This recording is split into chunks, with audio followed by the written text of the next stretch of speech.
All right, what we're going to do now is we're going to try the Blue Pyrenees Estate Bone Dry Rosé 2019. So, Andrew, the label for this one, very different to the Chardonnay, very different to the one we'll try, the Red, the Merlot. What's the story behind the label?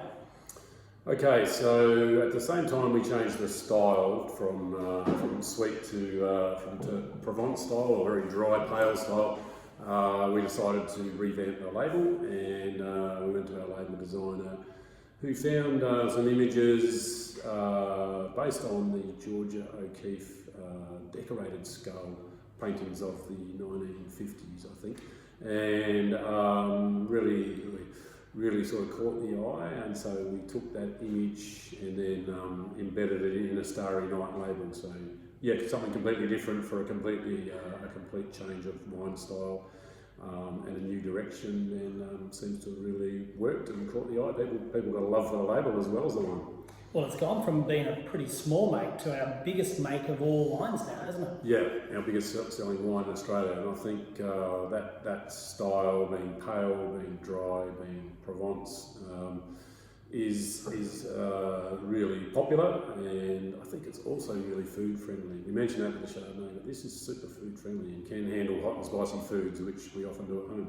So the label says bone dry, but it's not mouth-puckeringly dry. It does have lovely fruit sweetness, and the fruits that I get from this are strawberries, cream, which is not a fruit, it's a cream, different, but also rose petals, just even musk stick. Mm-hmm. It's just got a really lovely sweet fruit aroma, even though it's totally dry.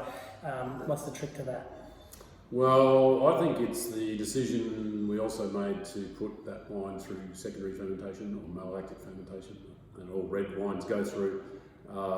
It lowers the acid and softens the acid, converts the malic acid to lactic acid, which is actually the acid of milk or cream, and so that creaminess definitely comes from that, I think.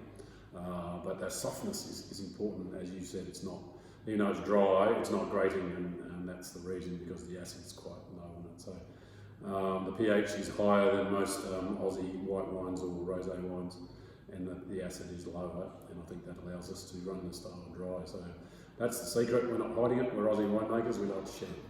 It's a bit of wine talk there, but it really is lovely, fresh, and dare I say it's smashable. It's just a really easy wine to drink. I'd love it on its own as a cool, refreshing drink, with lunch, with a salad, before dinner, with dinner, after dinner. It just seems to be a really approachable, easy to drink, pleasant wine.